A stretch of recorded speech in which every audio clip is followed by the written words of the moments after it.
Mudando de assunto completamente, direito de greve. Sabia que é garantido pela Constituição Federal? Sim, artigo 9º, vai lá olhar, tá?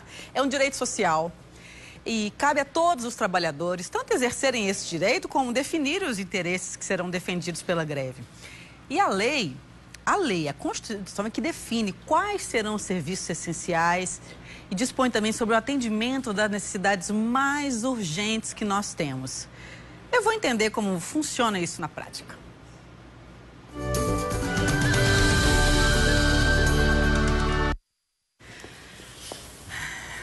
Na verdade, quem vai nos ajudar é o sindicalista e delegado do Sindicato dos Policiais Rodoviários Federais da Paraíba, Dr. Walter Mota. Bem-vindo. A gente fala doutor, mas é tão jovem. Bem-vindo. Na verdade, eu sou o delegado representante do Sindicato da Paraíba em Brasília. Que legal.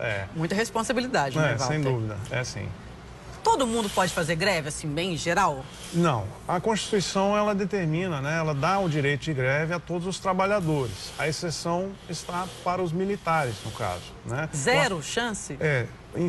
No caso, sim, por conta da natureza do seu trabalho. Isso no artigo 42 e 142 da Constituição, que reza sobre isso. No 42 fala dos militares estaduais, no caso policiais militares e bombeiros. Não podem? Não podem fazer greve ou movimento semelhante. E no 144 das Forças Armadas também. Isso inclui os bombeiros? Isso inclui os bombeiros militares, no caso. Tá. No caso da Polícia Rodoviária Federal, tem uma greve iminente aí, pipocando. Exatamente. A Polícia Rodoviária Federal... Não se aplica não é uma organização militar, portanto, não estaria inclusa nesse rol. Certo. Porém, a legislação de greve, ela hoje só é regulamentada para a iniciativa privada, né? Hoje, atualmente, a Lei 7.783, né, de 89 ainda, é que regulamenta a iniciativa privada.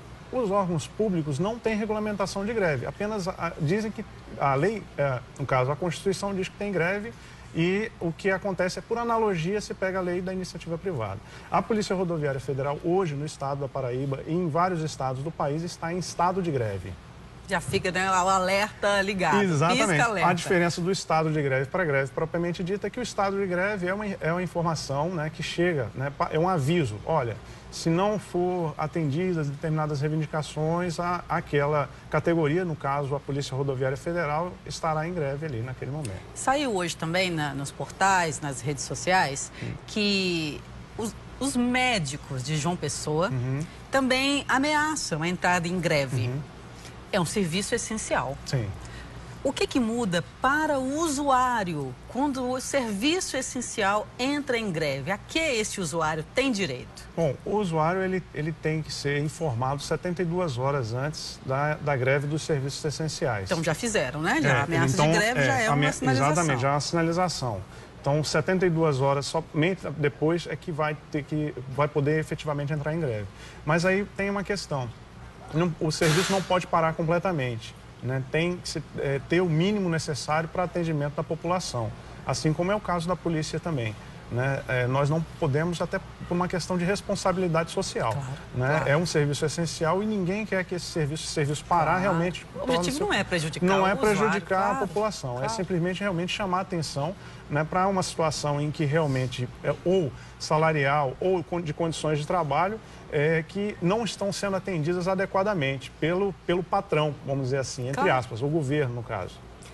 No caso de não serem atendidas essas necessidades, por exemplo, de 1/3, né? Se não me falha a memória, tem um a Justiça costuma estabelecer aí 30%, mas no caso de serviços essenciais já vi casos até de 70%. Uau.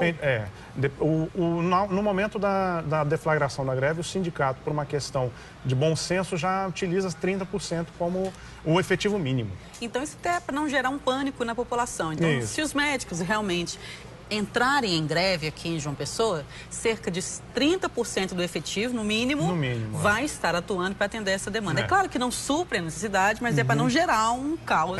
Não se deve parar totalmente, justamente pela essencialidade desse serviço, né? No setor privado, o que muda? Porque as categorias são sujeitas à demissão a qualquer momento.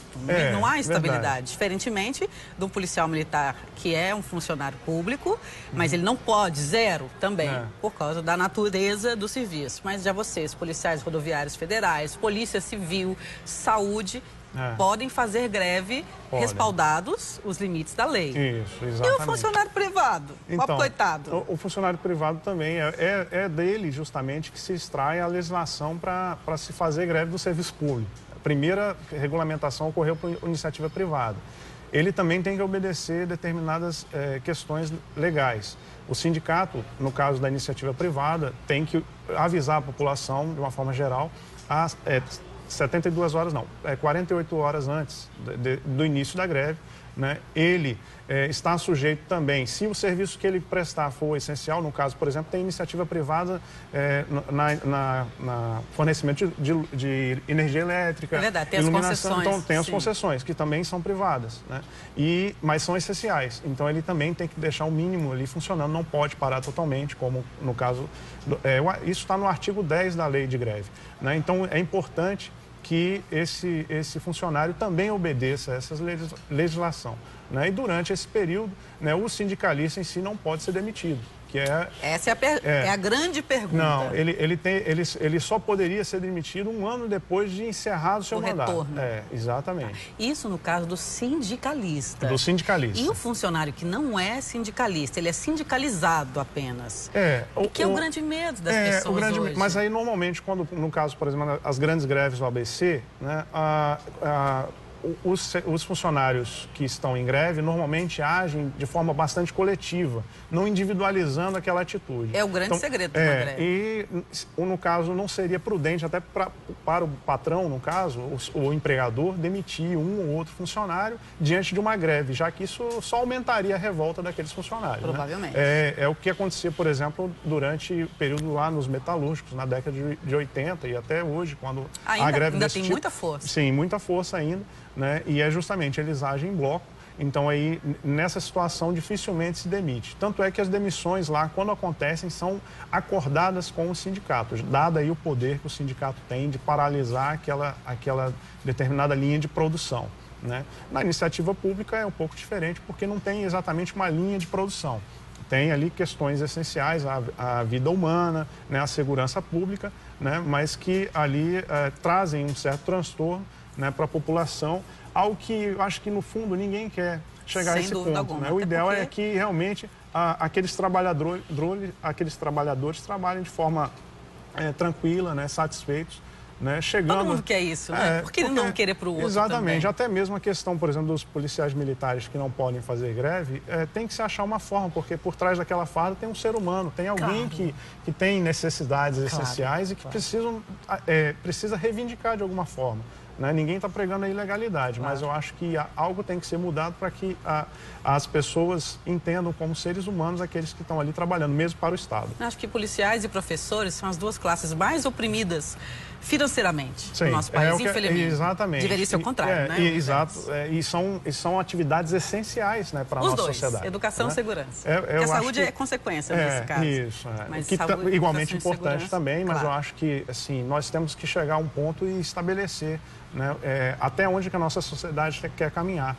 Valorizando ou não determinadas profissões. Né? E eu acho que essas profissões são essenciais, realmente. E direito de greve é realmente um direito garantido pela Constituição. Pela Constituição, a todos os trabalhadores, à exceção dos militares. Obrigada pela sua presença, Walter. Eu que agradeço. Muito sucesso para vocês. Obrigada por nos protegerem. Eu que agradeço e nós estamos à disposição. Só informar que dia 28 estaremos fazendo uma campanha de doação de sangue, né? Que legal. Em prol aí da nossa campanha, convocando a população aí no Hemocentro. Iniciaremos aí 8h30 da manhã. Né, os policiais rodoviários federais do estado da Paraíba estarão doando sangue, literalmente, né, já que o fazem cotidianamente. Né, e chamando a população a doar sangue com a gente e apoiar a nossa campanha. Posso te fazer um pedido, então, diante disso, para a gente divulgar, porque é uma ação super nobre.